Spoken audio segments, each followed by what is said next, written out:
Au sommaire de ce numéro de Toute une histoire. Ils ont découvert le diagnostic en novembre. Quand ce diagnostic de la sclérose en plaques est tombé, comment vous avez réagi? Pendant un mois, j'ai fait un déni parce que je me disais mais pourquoi? Et après, ça a été une très grosse dépression nerveuse. Marilyn a besoin de conseils pour affronter l'avenir. Oui, j'ai des angoisses par rapport à l'avenir. Savoir comment plus tard je pourrais avoir des enfants. Pour toi, comment ça s'est passé en fait? Alors, moi, ce qu'il y a, c'est que, donc, je te dis, c'était 20 ans en arrière. Une neurologue, à l'époque, m'a dit il ne faut surtout pas avoir d'enfants. La grossesse protège. En gros, il faudrait être enceinte tout le temps. Comme ça, vous seriez protégée tout le temps. Et nos autres invités vont tout faire pour lui redonner espoir. Quand elle m'a annoncé tous les symptômes, j'ai hésité quoi, une grosse seconde, et je dis banco. Depuis petite, j'aide comme ça à la maison. Je veux être chimiste pour trouver un remède pour maman. J'ai dit c'est moi qui gagnerai, de toute façon, c'est pas la maladie. Alors on est parti pendant un an faire le tour du monde en vélo. Comme quoi, on a beau être malade, on peut réussir, on peut faire notre vie comme quelqu'un de normal.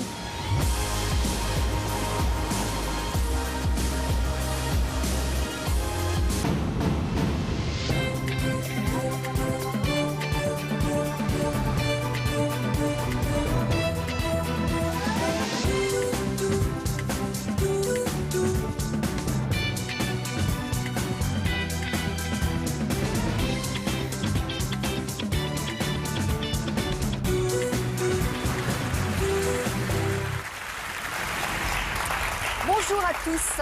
À quelques jours de la journée mondiale de la sclérose en plaques, nous avons décidé de donner la parole à ceux qui sont frappés par cette maladie. À 22 ans seulement, Marilyn vient tout juste d'apprendre qu'elle en était atteinte. Et c'est pour elle que nous faisons cette émission aujourd'hui. Bonjour Marilyn. Bonjour. Merci d'être là avec nous. Quand est-ce que vous avez su que vous étiez atteinte de cette maladie? En novembre 2015. Pourquoi c'était important pour vous d'être ici aujourd'hui? Pour montrer qu'on a beau être jeune et avoir appris récemment la maladie, on peut essayer de vivre avec et montrer qu'on a, avec la force mentale qu'on peut avoir, qu'on peut être là et qu'on peut réussir et avancer. Ah oui, on peut essayer de vivre avec, on peut réussir et avancer. Ouais. Vous n'avez pas l'air d'en être encore très convaincu. Vous Parce avez que des ça fait angoisses? récemment, oui, j'ai des angoisses par rapport à l'avenir. Savoir comment plus tard je pourrai avoir des enfants, savoir comment la maladie va évoluer. Parce que quand même, ils ont déclaré que j'avais 22 ans, mais que j'étais atteinte comme une personne de 45 ans. Oh là. Donc, c'est pas facile à vivre. Beaucoup plein de questions. d'angoisses. Ouais. Et il se trouve qu'à vos côtés, Nathalie est là et qu'elle va certainement pouvoir répondre à un certain nombre de nos questions. Puisque vous aviez le même âge que Marilyn lorsque vous avez appris que vous étiez atteinte de cette maladie. Voilà, j'avais 22 ans quand on me l'a annoncé. Donc j'imagine que vous aussi, quand on a posé ce diagnostic, vous avez été submergée par des angoisses. Alors, bizarrement, et moi je prends ça comme une chance, quand on me l'a annoncé, j'ai assez bien réagi. Je savais que j'étais malade, je pouvais pas mettre un nom dessus, mais je savais que j'avais quelque chose. Depuis l'âge de 17 ans, vous savez que vous avez... Oui, Donc vous avez presque été soulagée par le fait qu'on pose un diagnostic. Je pouvais enfin mettre un nom sur la maladie. Et j'ai dit au médecin, j'ai dit de toute façon, à l'âge que j'ai, c'est soit je me tire une balle, soit j'avance. Et presque 20 ans après, je suis toujours dans cet objectif-là. Et ça le fait.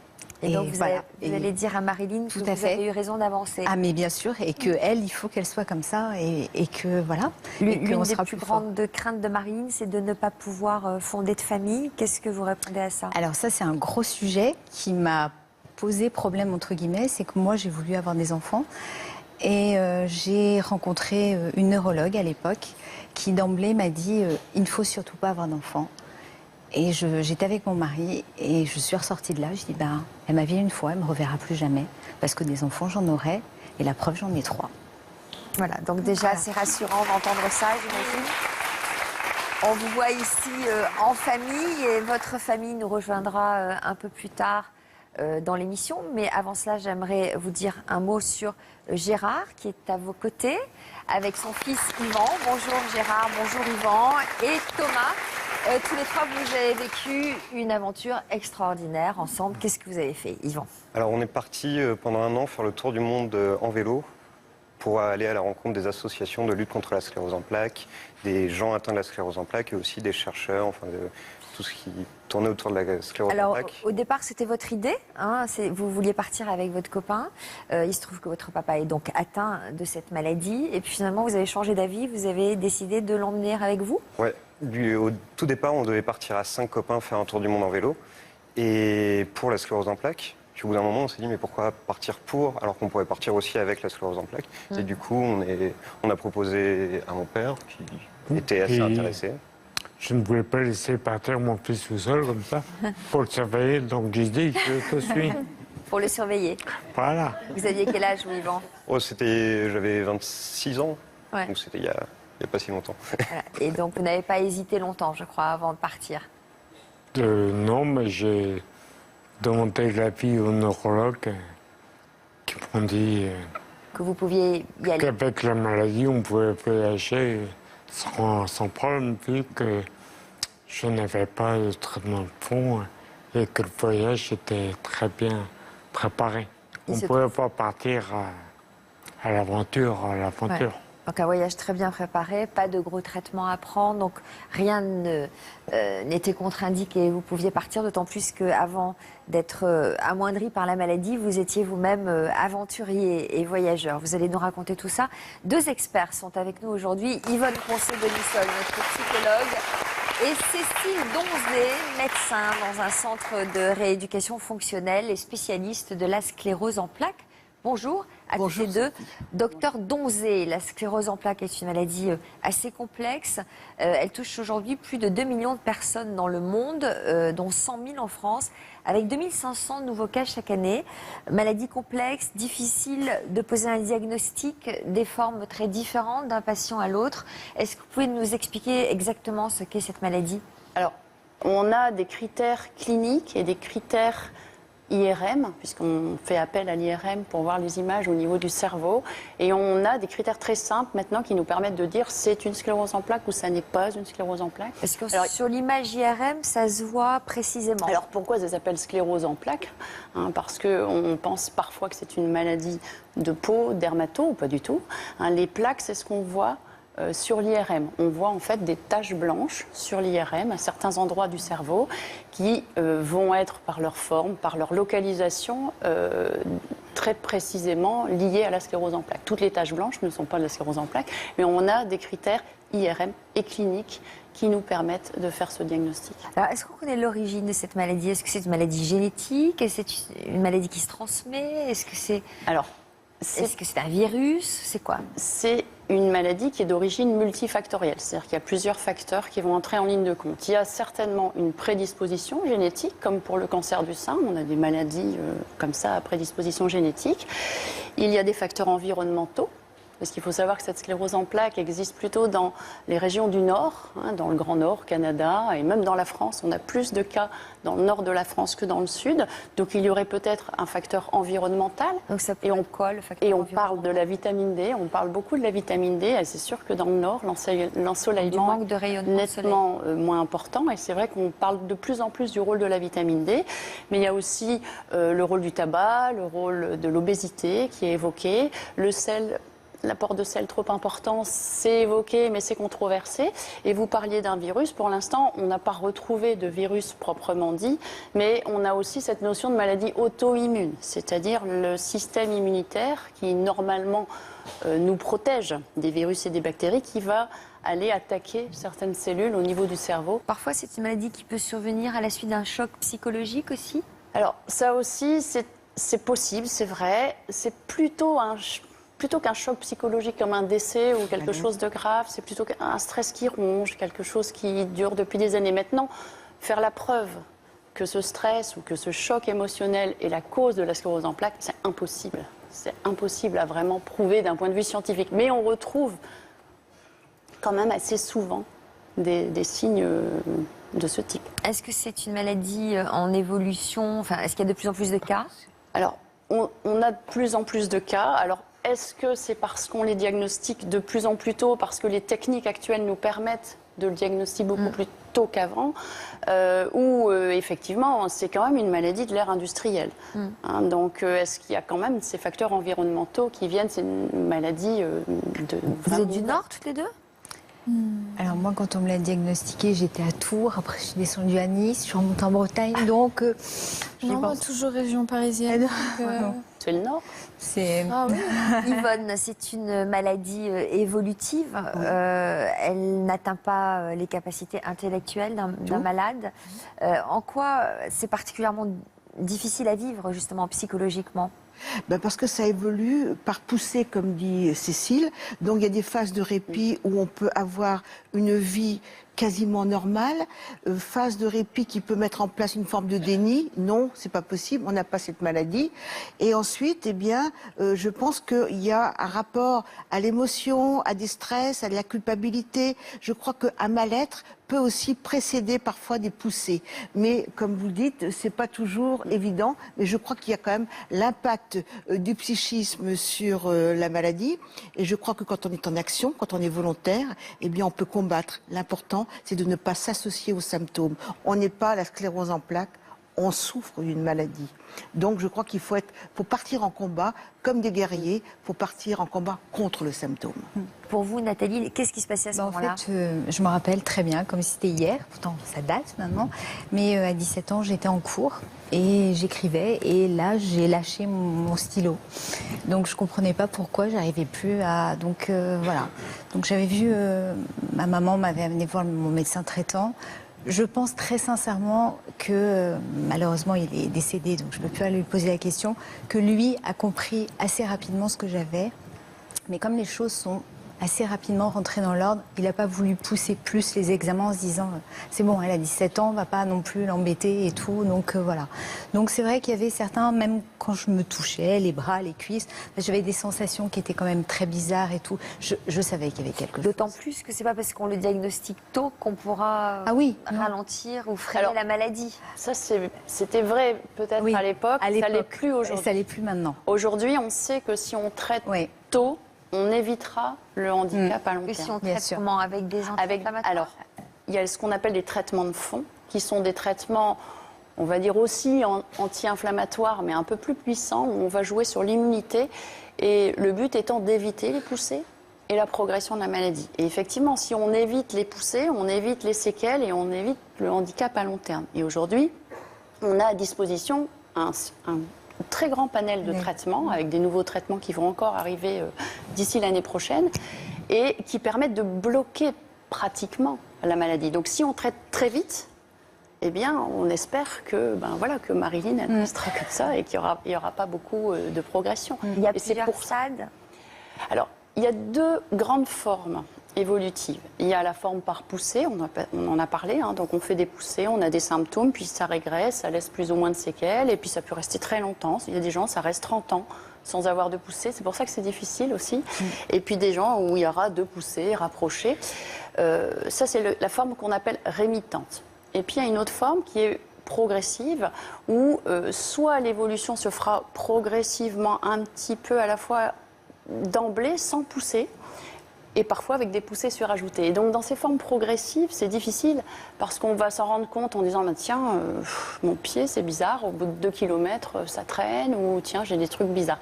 Et donc ça c'est une forme qui est moins fréquente, puisque 70% des personnes vont faire une forme rémitante.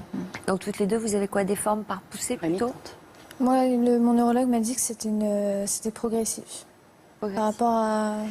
Et moi, non. Alors, c'était une rémitante, mais là, on est en train de se demander si je passe pas en secondairement progressif. Voilà. Mais ça a été rémitante pendant... Mais là, on ne sait pas. Là, c'est... Voilà. Ça change, oui. Ouais. Marilyn, vous, quand vous l'avez appris, quand ce diagnostic est tombé, comment vous avez réagi? Moi, j'étais abasourdie carrément, enfin complètement. J'étais avec mon papa et... sachant qu'il fallait qu'après je reprenne le volant de la voiture puisque c'est moi qui conduisais. J'ai regardé mon père, le neurologue il m'a regardé, j'avais plus de mots qui sortaient. J'en avais entendu parler de cette maladie, mais j'étais pas réellement informée. Je savais pas exactement ce que c'était. Donc j'ai appelé ma maman Je lui ai dit, elle était en plein travail, je lui ai dit, bah, les patrons, comme on travaille au même endroit, nos patrons étaient au courant. J'ai dit, j'appellerai ma mère pour lui dire. Donc je l'ai annoncé à ma maman et après j'ai eu mon frère au téléphone, j'ai dit à mon frère.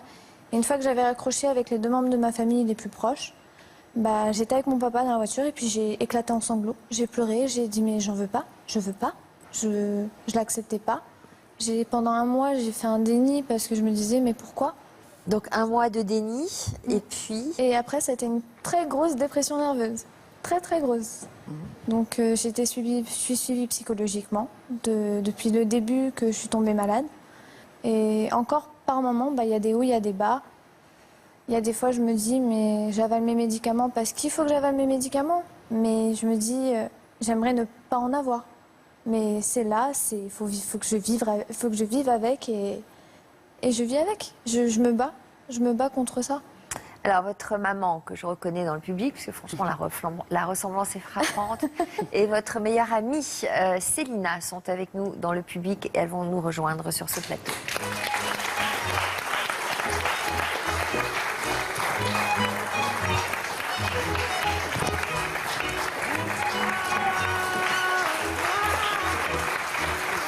Comment?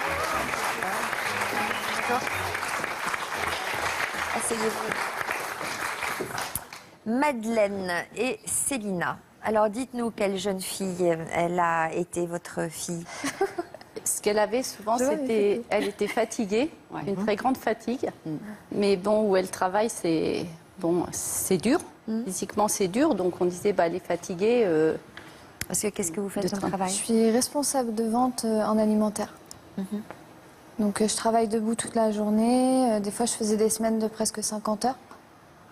Parce que un responsable qui n'est pas là, l'autre responsable qui est là, il prend les heures. Les vendeurs qui ne viennent pas, on prend les heures aussi. Donc il y avait de quoi être fatigué. Fatigue, stress. Donc ça a pas arrangé, je pense. Donc vous êtes du genre stressé, noué, garder tout à l'intérieur. Oui, ouais. Vous étiez donc plutôt timide, plutôt réservée, et votre maman vous a mise à la danse. Oui, oui. Vous aimiez ça? J'adorais ça, oui. J'en ai fait pendant 8 ans. Pourquoi vous avez arrêté? Parce que je me suis mis à faire un sport de combat, en fait. Ah. Et alors, comment on passe de la danse à un sport de combat? Quel est le rapport? C'est pas si compliqué que ça, parce qu'en fait, les sports de combat, c'est comme de la danse aussi. C'est des pas à apprendre, c'est des mouvements, et j'avais envie d'apprendre à me défendre. Les sports de combat pour... évacuer. Évacuer tout le stress du travail, surtout. Vous vous êtes mise à un sport de combat après avoir appris votre maladie? Avant. Je suis tombée malade pendant que je faisais encore mon sport de combat. Que vous avez arrêté aujourd'hui? J'ai arrêté aujourd'hui. Lorsque elle vous a parlé de sa maladie, vous, Célina, sa meilleure copine, comment vous avez réagi? J'étais bouleversée, excusez-moi, c'est encore tout frais. Bon, d'accord, je vois. Faire pleurer. Mais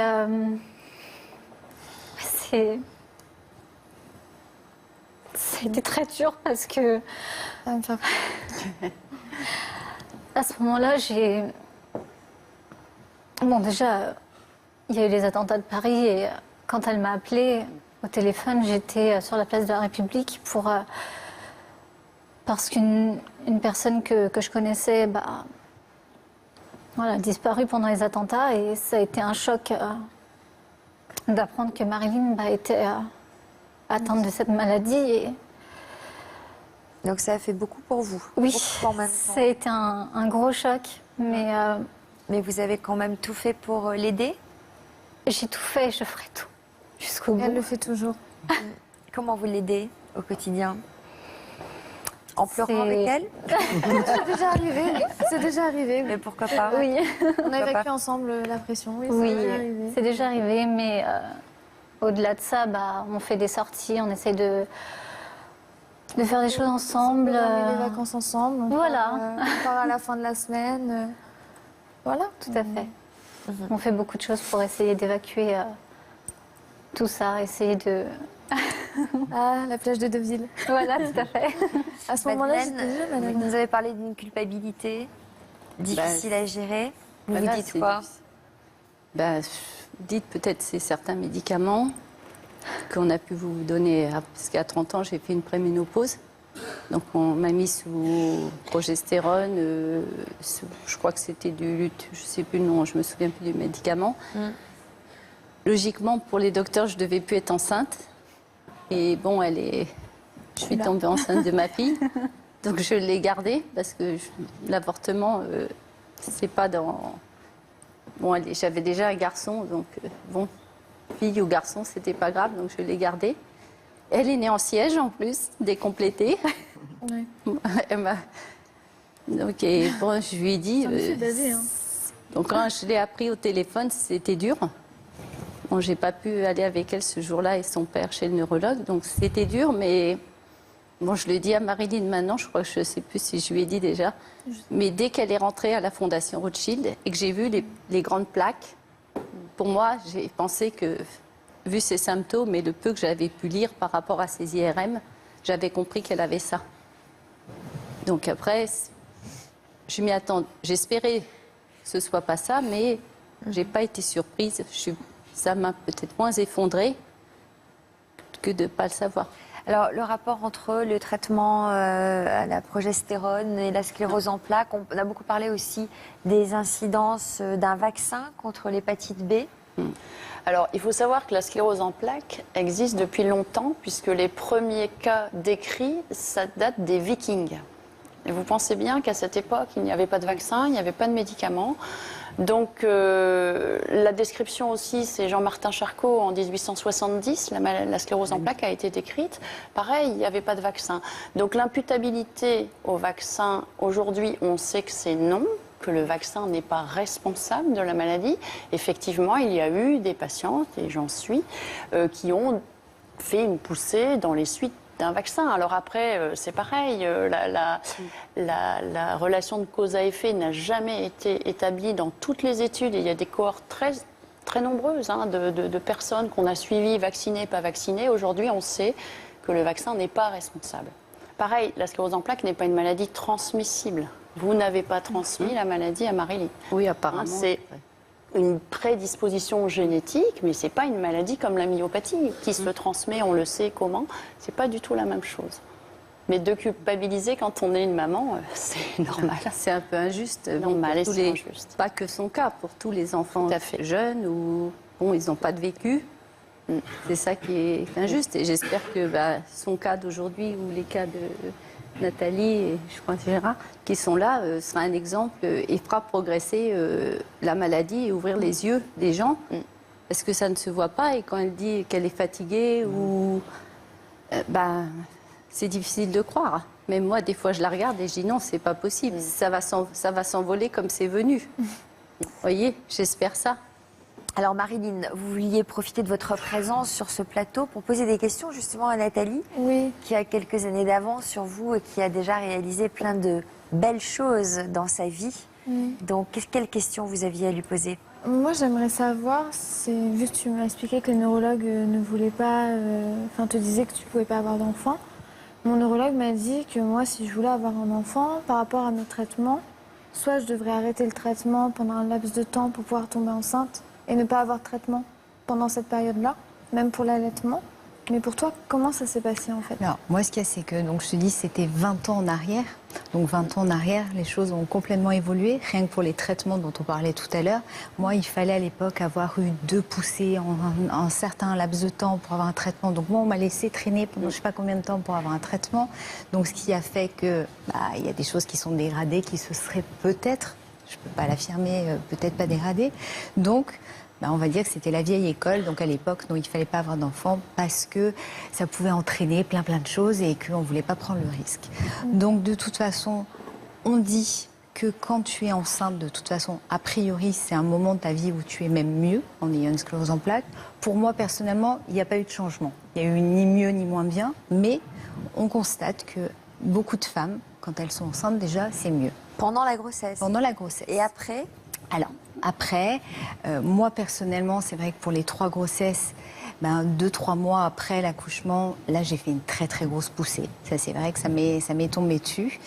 Bon, bah voilà, de toute façon, je le savais, donc, mais ça ne m'a pas empêché de me dire, oui, bah, de toute façon, j'aurai des enfants, je sais que je ne vais pas leur transmettre, voilà, donc, la maladie, et puis, ben non, j'aurai des enfants, et puis, j'assumerai jusqu'au bout.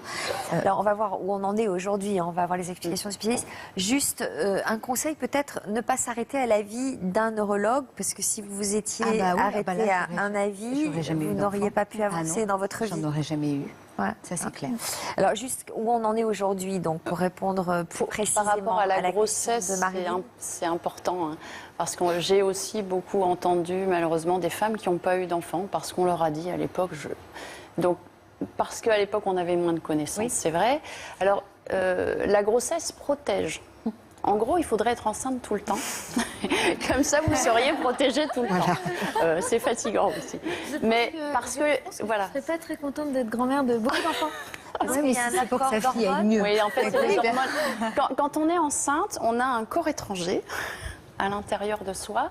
Et donc, le système immunitaire est extrêmement tolérant vis-à-vis de ce bébé, de ce fœtus. Et donc, du coup, il ne pense pas aller attaquer les cellules du cerveau. Donc c'est pour ça qu'on est protégé. Après l'accouchement, une poussée qui aurait dû survenir pendant la grossesse, souvent va arriver au moment où les hormones vont rechuter, hein, après l'accouchement. Effectivement, il y a un risque de faire une poussée juste après. Alors ce qu'on fait aujourd'hui dans les services, on anticipe et on fait des bolus de cortisone. Dans le postpartum immédiat, hein, la maternité, pratiquement, on va faire les bolus de prévention. Et pour revenir au traitement, parce que j'imagine bien le traitement que vous avez, ces traitements-là, effectivement, pendant ces traitements, on ne peut pas être enceinte, parce qu'effectivement, il ne faut pas que certains médicaments sont contre-indiqués pour le fœtus. Et donc, effectivement, il y a des traitements qui nécessitent d'être arrêtés, d'autres qui peuvent être continués. Bon, ça, après, il faut vraiment voir ça avec son neurologue. Mais aujourd'hui, c'est assez bien structuré, c'est assez bien connu, on sait avec quel traitement, comment on doit l'arrêter, combien de temps. Ah oui, pour Marie-Line. Faites des bébés.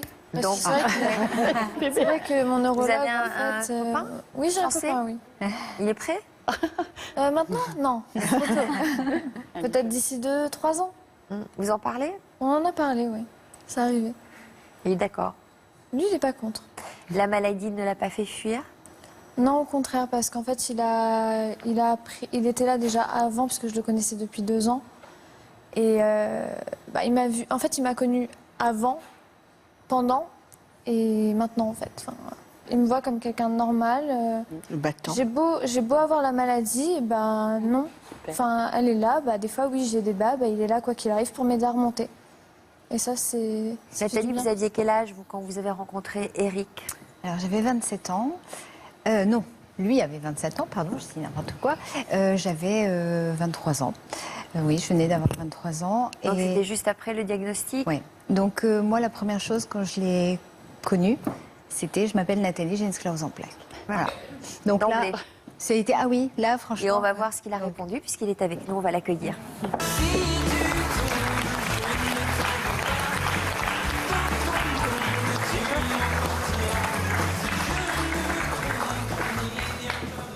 Eric, voilà. Donc quand elle s'est présentée comme ça et qu'elle vous a dit bonjour, je m'appelle Nathalie et j'ai la sclérose en plaques. Elle n'a pas menti, au bout de 3 minutes. Et alors vous êtes levé et vous lui avez dit au revoir. Comment vous avez réagi? Pour être honnête, je connaissais absolument pas cette maladie. Jamais entendu parler. Elle n'était pas médiatique comme à l'heure actuelle. Si vous l'aviez connue? Ça n'aurait rien changé. Ah bon? Non. Donc hors de question que... un joli regard l'un envers l'autre. La preuve, 20 ans on après... sent l'amour, n'est-ce pas? Oui, beaucoup d'amour. Mais vous rayonnez, Nathalie, je veux dire que vous êtes quand même quelqu'un de très lumineux, donc vous ne pouvez aspirer que l'amour. Regardez. On habite en Bretagne, regardez comme je suis bronzé. Il fait beau en Bretagne. J'imagine que ça vous est arrivé de vous décourager quand même? Sincèrement? Une seule fois. Une seule fois. Quand? Il y a 2 ans et demi, j'ai fait là une énorme poussée. C'est-à-dire que je me suis couchée un soir, je marchais, et le lendemain, je n'ai pas pu me lever. Donc pendant 3 mois, je n'ai pas pu marcher. Ouais. Et moi qui suis de naturel optimiste, c'est la première fois que j'ai accusé le coup. Voilà. Et je me suis dit, la fameuse épée de Damoclès est tombée et la maladie est gagnée. Et ça a été 3 longs mois. Et c'est vrai qu'il m'a posé un jour une question, il m'a dit, mais tu vas remarcher? Et c'est la première fois que je lui ai dit, je ne sais pas. Autant d'habitude, oui, bah oui, youpi, allez, on y va, voilà. Et là, non, je ne pouvais pas lui répondre. Et pourtant, et ben voilà. Miracle. Et voilà. Et il y a eu un autre miracle, mais peut-être qu'on en parlera plus il y a tard. plein de... Voilà. Et... Alors, je vous propose de regarder un reportage que nous avons réalisé avec Nathalie et sa famille. Et je suis sûre que ce reportage va redonner beaucoup d'espoir à Marilyn. On regarde. Nous, allez, on y va. La sclérose en plaques rend tout déplacement difficile. Mais Nathalie tient à prendre sur elle pour partager du temps avec son fils Baptiste. Oui, ça va. T'inquiète. C'est très difficile pour moi de monter les escaliers. Ça peut paraître rien pour beaucoup, mais c'est un effort que je fais. Mais je le fais pour Baptiste. Bonjour Baptiste, comment tu vas? Bien. Bonjour Nathalie, ça va bien?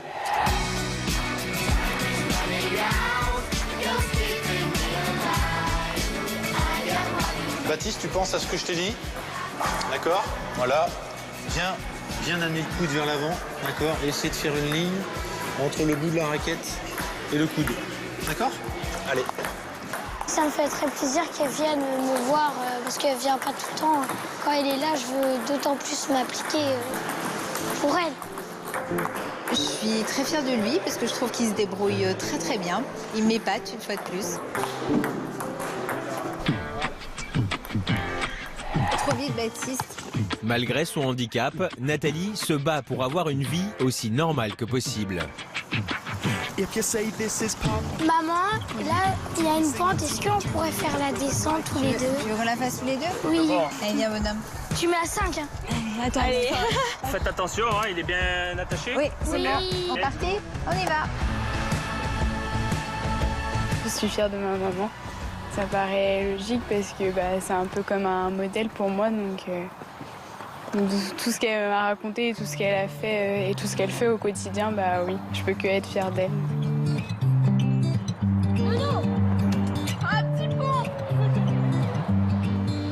Ce qu'on a pu accomplir depuis une vingtaine d'années ensemble, 3 beaux enfants en pleine santé, qui travaillent très bien à l'école. On est particulièrement fiers de notre parcours jusqu'à présent. On a réussi tous les deux à surmonter quand même beaucoup de choses. Il y a eu forcément des hauts et des bas, comme dans tout couple, mais que nous, on a réussi à aller de l'avant. Et c'est d'autant plus fort.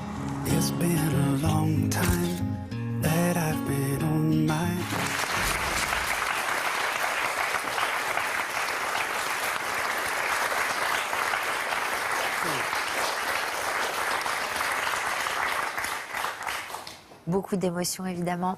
Il y a des mots qui sont certainement très agréables à entendre, mais très émouvants pour une maman. Tout à fait.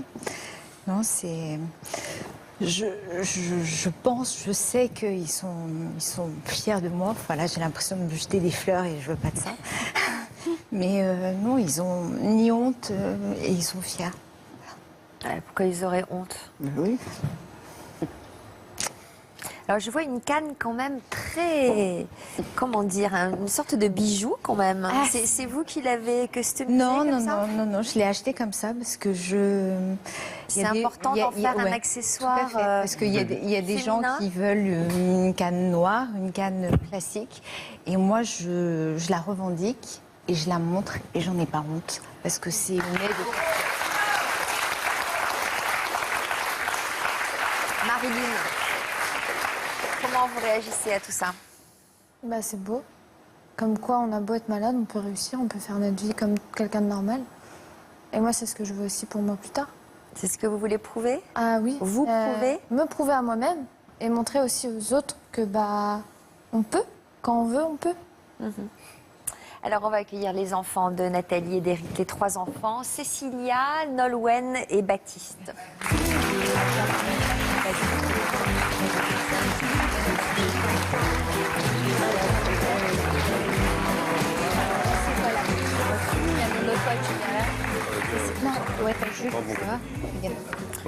Trois très beaux enfants et qui sont très touchants et qui ont l'air très soudés autour de leurs parents.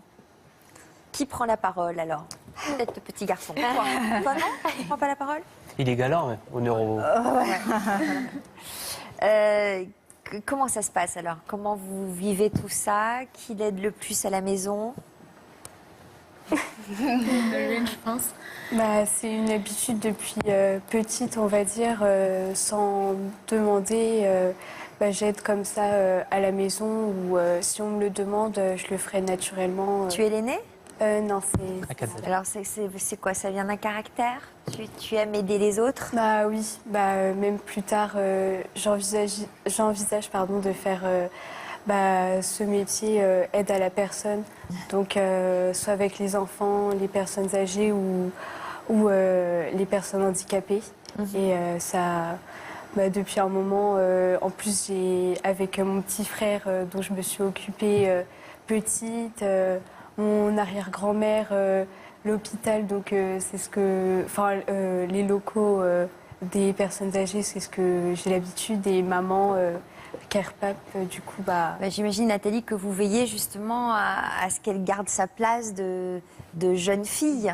Hein, oui. Ça ne doit pas être évident à accepter qu'elle veuille comme ça s'occuper des autres. Non, c'est vrai que je peux m'en vouloir même, parce que je trouve qu'ils en font beaucoup. Et oui, Nolwenn en particulier, je suis désolée pour les deux autres, mais ils le savent. Mais Nolwenn, c'est ma petite mère Teresa, on va dire. C'est vrai que, mais là, c'est valable pour les trois. Ils n'ont pas besoin que je leur dise de faire telle ou telle chose. Ils savent de toute façon le truc qu'il faut faire pour m'aider. Cécilia, quels ont été les moments les plus difficiles à vivre? C'était rare, mais je la voyais un peu plus triste. Lorsque je voyais maman dans des états pas normaux, entre guillemets, pour moi. Et là, je me sentais pas bien. On a envie de encore plus donner, mais en même temps... Encore plus donner? Quoi, ça se traduit dans tes études? Oui, réussir, lui prouver que voilà, Qu'est-ce que tu veux faire, toi, plus tard? Moi, plus tard, j'aimerais poursuivre après mon bac par un BTS hôtellerie. Et le petit garçon? Enfin, le petit garçon. Pardon. Je veux être chimiste pour trouver un remède pour maman.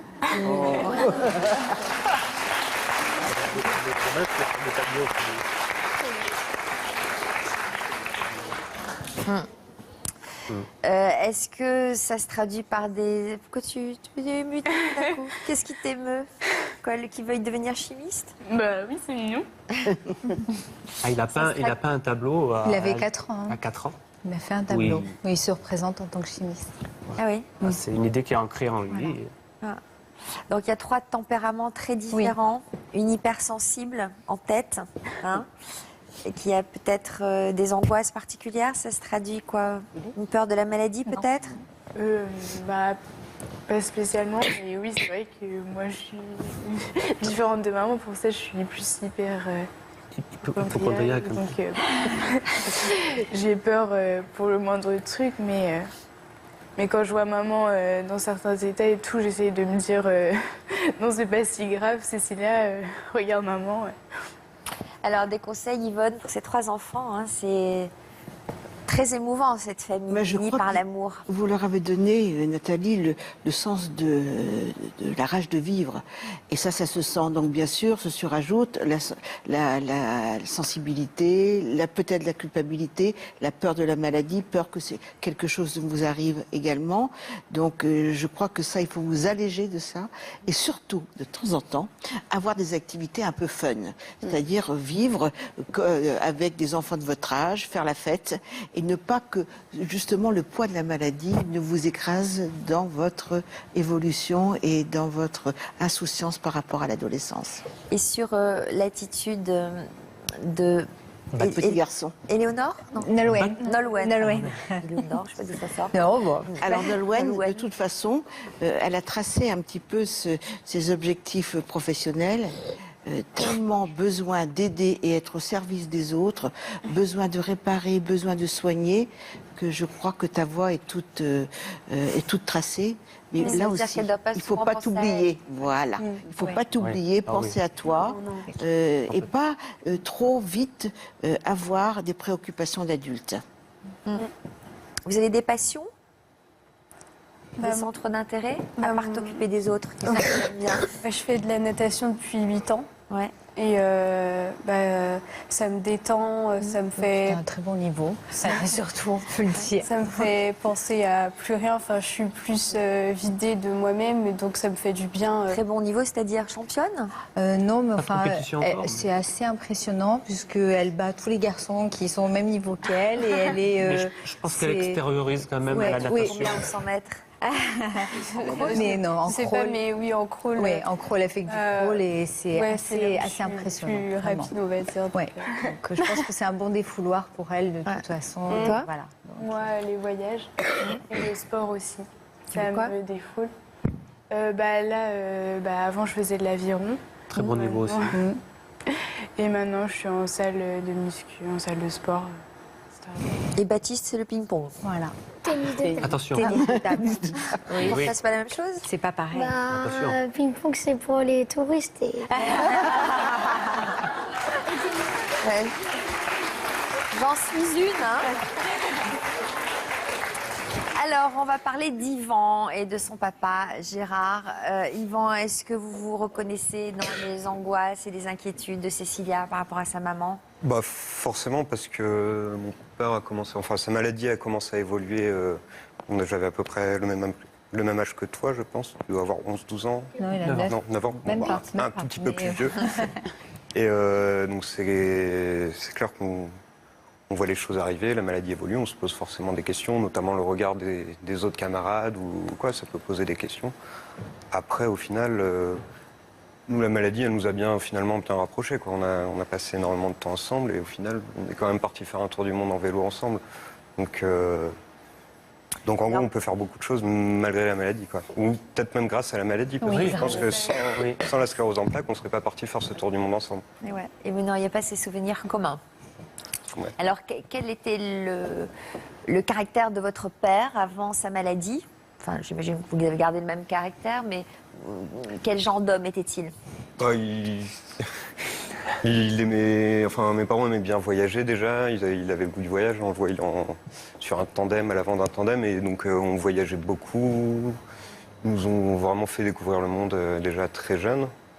Après, il s'est jamais résigné avec la maladie, quoi. Et il y a eu une évolution assez rapide, c'est ça? Les 10 premières années, je pense pas. C'est plus quand 10-12 ans plus tard où la canne est arrivée et 2 ans après, c'est le fauteuil roulant. Mais après, c'est bien propre à sa sclérose. Chaque sclérose est différente. Le modèle n'est pas du tout à calquer. Enfin, faut pas comparer les cas. Ouais. Mais là, c'est parce que j'ai eu cette évolution qu'on peut la transposer à notre personne. Je disais tout à l'heure, il y a autant de cas que de personnes. Voilà. Alors, comment est venue cette idée folle de faire le tour du monde? Alors, déjà, on voit, on était 6 sur le tour du monde.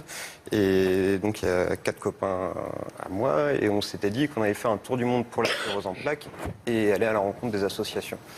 Donc, ça, c'était 3 ans avant le départ. Puis, on a commencé à travailler le projet, etc. Puis, à un moment, on s'est retrouvé à la table avec mon père. On s'est posé la question pourquoi partir pour la sclérose en plaques et pas avec la sclérose en plaques? Et on s'est dit. Il s'est posé la question. Oui, voilà, avec mon père. C'est ta sœur qui a posé la question. C'est notamment ma sœur qui nous a mis un peu ce défi-là dans la tête. Ouais. Et du coup, on s'est dit, c'est possible. Dans notre association, on a des carrioles, etc., pour tracter les personnes atteintes de la maladie. Et du coup, on s'est dit, on va adapter cette carriole pour faire 15 000 km. Et donc, il fallait un peu la transformer. Puis voilà, puis j'ai demandé aux copains. Donc, il fallait trouver des sponsors, j'imagine? Il y a déjà trouvé les sponsors. La première étape, c'était déjà de se tourner vers le monde médical et savoir si c'était raisonnable ou pas d'aller faire la sclérose en plaques. Et je me souviens d'un professeur qui nous avait dit c'est la chance que vous avez avec la sclérose en plaques, en tout cas au stade où on est la maladie de mon père. Vous pouvez partir, il n'y a pas de problème. C'est limite, ça sera que bon pour la maladie parce qu'avec la sclérose, il faut avoir des projets, il faut aller de l'avant. Et nous, ça nous a donné un bon projet pour partir. Donc ça, c'était le point positif. Donc il a fallu, j'imagine, trouver de l'argent pour financer le tour du monde. Ça doit coûter cher quand même de partir si nombreux. Le budget global, je crois que c'était dans les 130 000 euros. Donc c'est environ 32 000 € de billets d'avion pour 6. Après, il faut prévoir des extras pour faire passer. Là, on peut voir le tandem, la carriole, ça prend énormément de place en avion. Donc la nourriture, parce que notre essence, c'est la nourriture. Donc c'était de la recherche de sponsors.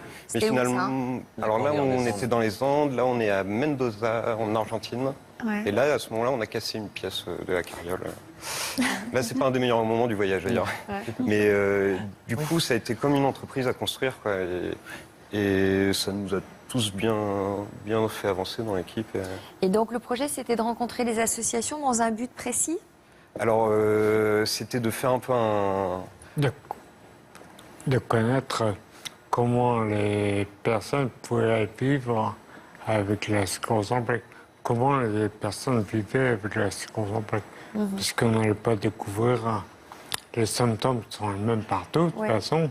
Comment on s'adapte à la maladie en fonction des pays et comment quelle est la couverture sociale dans chaque pays et comment les gens s'y sont accueillis dans des centres. Et parce que, du point de vue médicaments, on n'a pas trouvé d'énormes différences entre les pays. Les traitements. C'était aussi voir aussi comment les aidants peuvent aider selon culturellement, les familles sont différentes. Quand on est en Amérique du Sud ou en Europe, les familles ne sont pas structurées exactement pareil. Et donc c'était aussi voir un peu comment les aidants pouvaient être par rapport à la maladie, mais aussi les lieux, les centres de soins, etc. Et on voulait montrer aussi que nous, en voyageant avec quelqu'un d'handicapé atteint de la sclérose en plaques, leur faire véhiculer le message qu'on voulait véhiculer, donner de l'espoir. Et du coup, vu qu'on assistait à ces conférences avec les malades, et ils voyaient que Gérard venait d'un pays qui était à 10 000, 15 000 km d'ici, et qu'il avait fait les 6 mois de voyage avec nous, et qu'il était toujours là, et qu'il était bien en forme.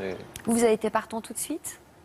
Moi, ouais, vous a parlé du projet? On l'avait déjà monté depuis un moment. On se posait la question de savoir si on allait faire venir des personnes atteintes de la sclérose en plaques de notre association pour faire le voyage avec quelqu'un qui a la maladie. Et finalement, vu que Gérard, l'idée est venue de lui, je pense que c'était ça le point de départ, c'est que l'idée vient de Gérard de venir avec nous. Donc à partir du moment où lui, il a décidé, nous, on ne pouvait que dire oui. Enfin, ça nous enlève en tout cas la peur de voyager avec quelqu'un de malade. J'imagine que c'est une sacrée expérience aussi que de faire un tour du monde comme ça. On en revient grandi, responsabilisé, etc. On va voir quelques images de ce tour du monde. Avant de faire le tour du monde, il y avait des questions qui se posaient. C'est comment la maladie va être gérée, est-ce qu'il ne va pas faire trop chaud, est-ce qu'il ne va pas faire trop froid. On a dû trouver des cartons pour emballer les vélos. La surprise en sortant de l'avion. Enfin, en sortant le tandem du carton, on a un petit problème sur notre roue arrière de tandem. On a changé de continent et on s'en prend plein les yeux au niveau des paysages.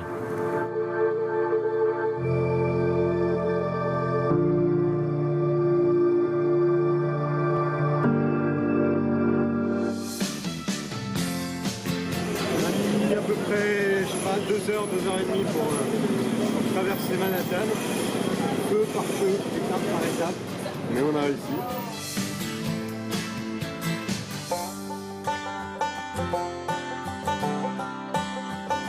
En Afrique du Sud, on a vraiment été confrontés à nos limites. La différence qu'il y avait par rapport à ailleurs, c'est que c'était beaucoup plus vallonné que les 6 premiers mois du Tour du Monde.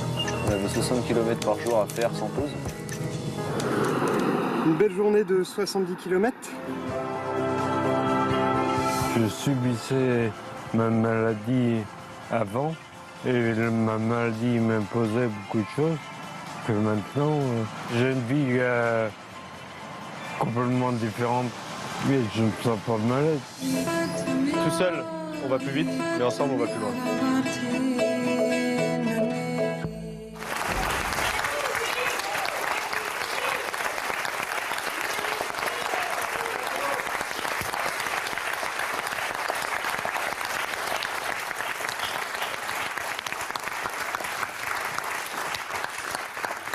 Le plus beau souvenir?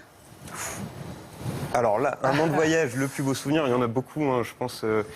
Quand on est arrivé en haut de la cordillère des Andes, c'était en tout cas le plus émouvant, quoi. Parce qu'on c'était le défi du voyage, c'était de monter. On est monté à 3200 mètres d'altitude. Et on a fait une ascension de 3 jours, donc c'est 3 jours de côte non-stop, sachant qu'on avait 400 kg de matériel avec nous, répartis sur 4 vélos, et qu'on n'était que 5 à tracter, parce que Gérard ne pouvait pas. On voit sur les images toutes les sacoches. Et ouais, on a monté pendant 3 jours, et quand on est parti en bas, il faisait 35 degrés, arrivé en haut, il neigeait. Donc ouais, tout accumulé, une fois là-haut... Bon, il y a eu quelques larmes de versée et on savait que voilà, on avait fait ça, donc maintenant on pouvait tout faire. On avait plus de... Et le pire? Peut-être ce moment-là aussi, hein, mais juste avant d'arriver en haut.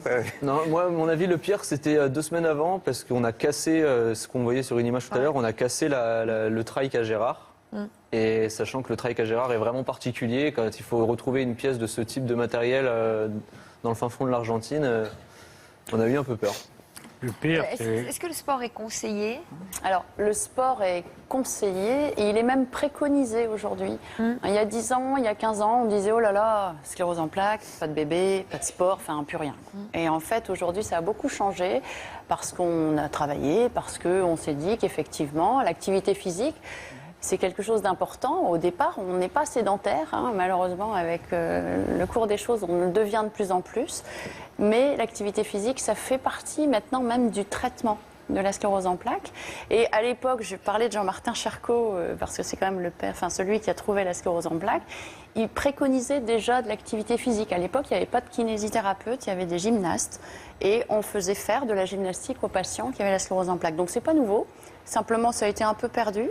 Et puis maintenant, ça revient de plus en plus. Et les études très sérieuses qui ont montré que non seulement ça améliorait l'équilibre, la marche, mais ça pouvait aussi ralentir la progression de la maladie. Et les endorphines. Et bien sûr, les endorphines qui font beaucoup de bien. Alors, il n'y a aucun sport de contre-indiqué. Tous les sports sont possibles et tout dépend de ce que vous avez envie de faire. Et je rebondis sur l'histoire de Gérard, parce que j'ai un jeune patient qui a une quarantaine d'années maintenant et qui faisait pas de sport. Il était patron de boîte de nuit. Puis bon, ça lui est tombé dessus. Il était en fauteuil. Ça faisait déjà 4-5 ans qu'il était en fauteuil. Il marchait plus.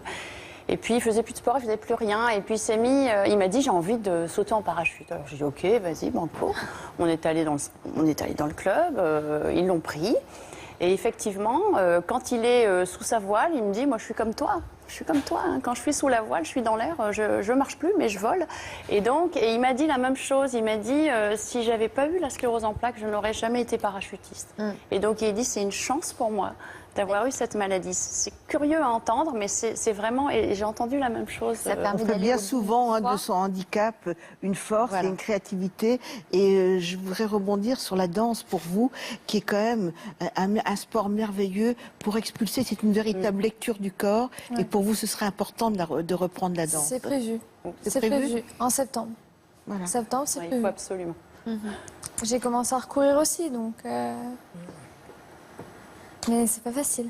Quand on commence à courir, avant je courais beaucoup plus avec mon chien parce que j'ai un gros chien, j'ai un berger allemand, voilà, faut lui faire du sport aussi. Donc je commençais à courir avec et quand je suis tombée malade, je pouvais plus courir. Et là récemment, ça doit faire 1 mois ou 2, j'ai essayé de recourir et j'ai vu la lueur dans les yeux de mon chien qui était heureux d'avoir fait rien que 100 mètres. Rien que 100 mètres, mais moi j'ai couru et 100 mètres et je suis retombée. J'ai dit, mais c'est 100 mètres. Et dans ma tête, c'était, j'ai réussi à faire 100 mètres. La prochaine fois, je pourrais faire 200 mètres. Voilà. Et c'est prévu de reprendre la danse et que je reprenne aussi la course à pied. Que je continue à m'entretenir physiquement. Et la boxe pour le combat contre la maladie. Et Nathalie, alors vous avez publié un livre il y a 2 ans. Il s'intitule « Sclérosé de la plaque ». Pourquoi ce titre? Alors en fait, le titre, ça vient de mon papa. Parce que mes parents, forcément, quand ils ont appris que j'étais malade, ça leur est tombé dessus et ça a été pire pour eux que pour moi, je pense. Et avec mon père, on a toujours utilisé l'humour. Et il m'a dit, un jour, toi, t'es sclérosée de la plaque. Donc ma mère, tout de suite, fait des gros yeux en disant, mais ça va pas lui dire ça. Et c'est le ton de l'humour qu'on utilise tous les deux. Et moi, je trouve que sclérosée de la plaque, j'aime beaucoup voilà. Donc quand j'ai écrit mon témoignage, je l'ai écrit justement au moment où je pouvais plus marcher, où j'étais bloquée et que je pouvais plus rien faire. Parce que je suis quelqu'un qui arrête pas, qui vit à 10 000 à l'heure et tout. Et puis là, malheureusement. Donc ça a été une évidence, ça devait s'appeler sclérosé de la plaque pour mon papa notamment. Voilà. Alors justement, on a reçu un message surprise pour vous. On regarde. Coucou Nac. Et oui, tout arrive.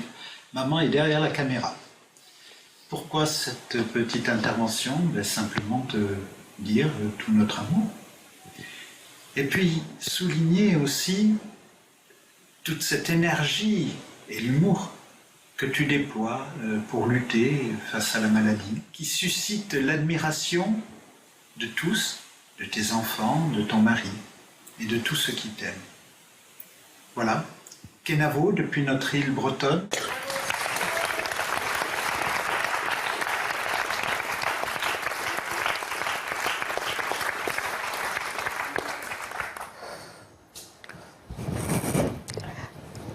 Alors tout le monde pleure. Il est où en Bretagne? Sur quelle île? Il est à Belle-Île-en-Mer. Et là, franchement, de le voir, j'avoue que c'est... Non, c'est relativement incroyable parce que mon papa passé, là, non, je ne peux même pas l'imaginer. J'aurais jamais pu... Mais je sais que mes parents sont très fiers de moi, tous les deux. Pourquoi vous ne pouvez pas l'imaginer? Parce qu'il est trop pudique? Oui, voilà, oui, c'est quelqu'un de très pudique, de toute façon. Et je sais que mes parents m'aiment profondément, mais là, qu'il fasse ça, ouais, c'est... Ah ouais, non, c'est énorme, quoi, c'est...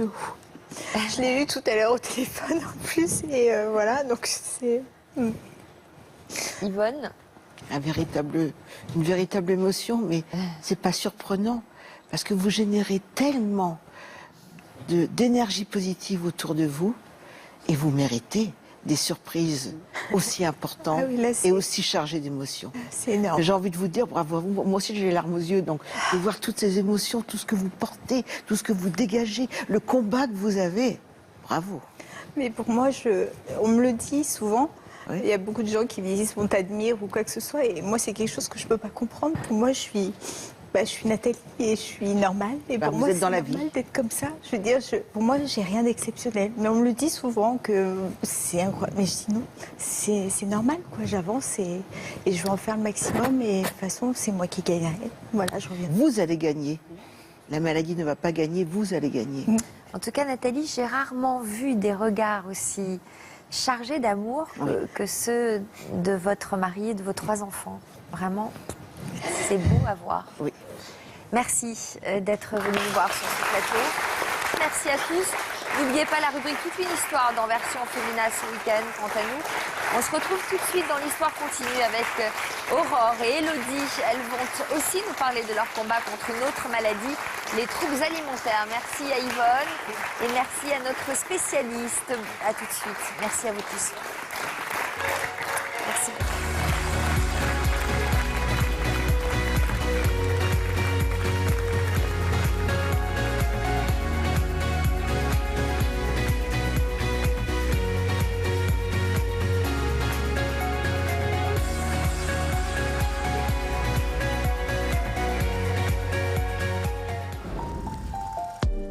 Dans l'histoire continue cet après-midi, là je pesais 40 kilos pour 1m70. nous avions découvert Aurore pour une superbe émission sur une croisière, pas comme les autres. À ton avis, si tu avais un message d'ailleurs à faire passer? Parlez-en. Et vous dites pas oui, je pèse 55 kilos, je m'arrêterai à 50, parce que c'est jamais comme ça. Elle va nous dire à quel point ça valait le coup de prendre le large. C'était vraiment l'apogée de mon parcours en fait, que ce soit dans ma vie sentimentale, dans mon combat vis-à-vis de la maladie, ça m'a vraiment fait du bien. Et puis, nous lui présenterons Elodie, l'une de nos téléspectatrices. J'ai rencontré ma première histoire d'amour, j'ai repris du poids et c'est à la rupture où je suis tombée dans l'anorexie boulimie, quoi. Encore fragile, elle a besoin de conseils pour en finir avec sa maladie. Ne te résigne pas. Faut que tu te trouves des passions, des activités, tu vois, pour t'équilibrer. Je pense que ça t'aidera. Il faut bien se rappeler qu'on se nourrit pour être en forme et parce que j'ai moins de fatigue, du coup je peux faire plus d'activités et là la vie reprend le dessus. Coucou Aurore, c'est Rita. Je te souhaite bon vent et je t'embrasse très fort. À tout à l'heure sur le plateau de l'histoire continue. Bientôt, au sommaire de toute une histoire. Je leur ai jamais dit à mes potes que j'étais né en prison ou voilà quoi, c'était un truc, on va dire, personnel. Malgré un début de vie difficile. Le papa l'a vu pour la première fois devant la prison, quand il avait 3 mois. J'ai fait mon premier anniversaire, mes premiers pas, j'ai fait mon baptême. Mon mari avait plaidé pour un jeune couple. La maman venait d'accoucher à la prison d'Albi. Aujourd'hui, cet enfant a 35 ans. Il occupe quelle place? C'est notre fils adoptif. Nos invités ont fini par trouver leur place. Vous aviez quel lien alors avec eux? Un lien classique, parent-enfant, mais avec 3 parents. Alors d'aujourd'hui, je suis hyper fier de mon parcours parce que j'ai pu me débrouiller tout seul. J'ai avancé sans personne et je sais très bien qu'aujourd'hui j'en suis là et je sais que je vais continuer à avancer dans la vie. Il m'a fallu ça pour ouvrir les yeux sur ma vie, sur mes erreurs et repartir d'un bon pied, tout reprendre à zéro.